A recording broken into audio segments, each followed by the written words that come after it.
You guys like the new sign and everything? I really messed it up with the L's. We're recording this on Super Bowl Sunday. Screw you, NFL.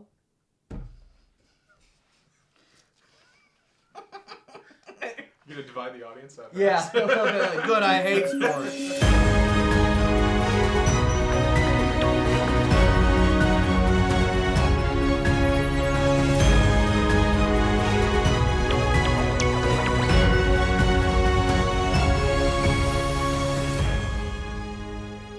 Weinstein's dead. This is the Hollywood sauce. Heir to the Hammer family oil fortune, turned actor Armie Hammer began trending as a cannibal this year. Who, says his publicist.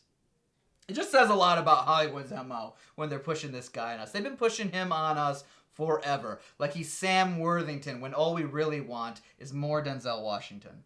From X-Files to The Crown, this objectifying nanker thinks Gillian Anderson is still a fox. It's hard-biting news. I never wanted to fuck Margaret Thatcher that much. Is Netflix killing theaters? CNBC says no in 2019.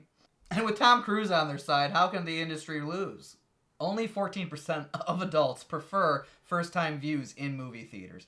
36% would prefer streaming in their own living room from any streaming service. That's only half. That's 50%. The other half just shushed the surveyor while they continued watching The Masked Singer. I hate The Masked Singer. That show's problematic for culture. Not this show, though. Here's Tom Hardy groaning. And now with a reclamation of a cult classic, our very own Tommy Mockney.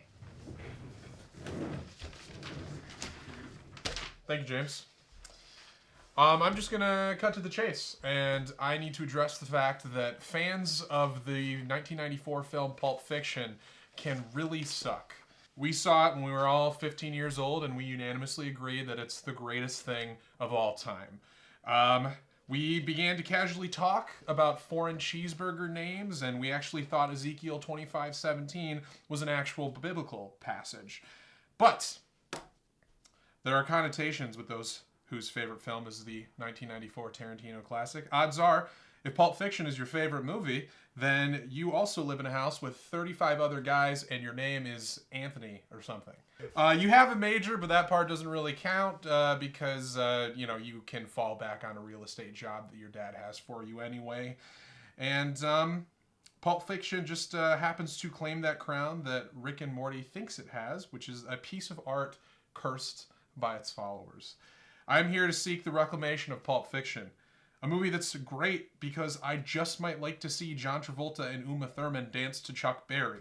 I just might think that the image of Christopher Walken putting a watch in his ass is funny. I just might also think that Quentin Tarantino took all his Walmart film school experience with Jean-Luc Godard and American Pulp auteurs and made something kind of original in the process. So please, I beg of culture, allow us to love this movie without clumping us in together with all the guys who only quote the parts with the N-word. Speaking of which, let's throw it back to James. Tommy Mockney, everybody. That's if we were in a live studio audience, we would fill time with applause. But here we just have Michael Douglas laughing. No, I'm kidding. I was at her Vegas. Major attractions. We got coming attractions, and it's not all premieres in the movie theater because we live in the Midwest. Well, I mean, I do, and maybe you do, but maybe you're somewhere else that has movie theaters, and you don't respect rules. All right, coming to Netflix this February, Malcolm and Marie, starring Zendaya, from the creator and writer from HBO's Euphoria.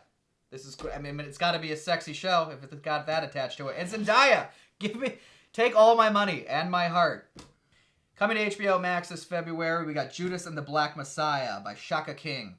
This is about Fred Hampton's life and assassination. It's written by the Lucas brothers. It'll be one of those movies that white people won't see, but when they win all the awards, they'll be like, oh, good for them, that they deserve it. And because it's Valentine's Day month here on The Sauce, we love love, coming to Netflix.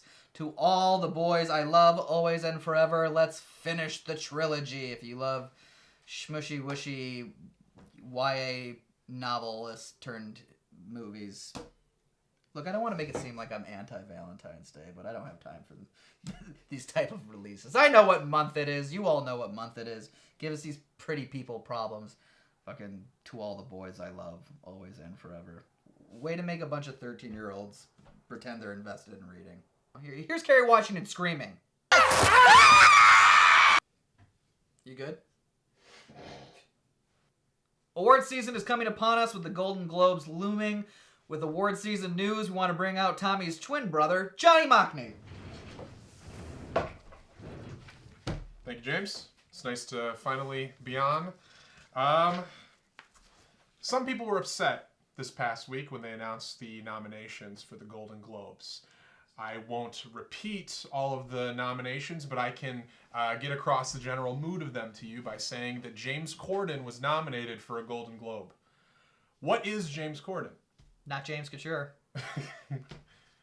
Where did he come from? We woke up one morning and the world just said he's famous already, and we said okay.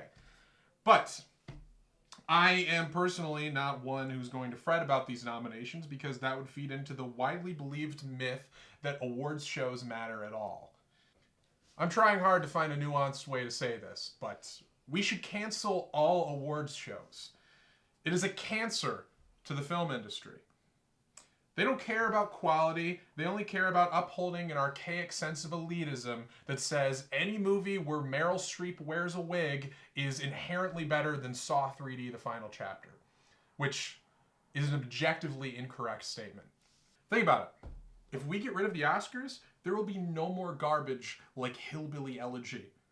That movie is made for absolutely nobody except for people who vote for awards.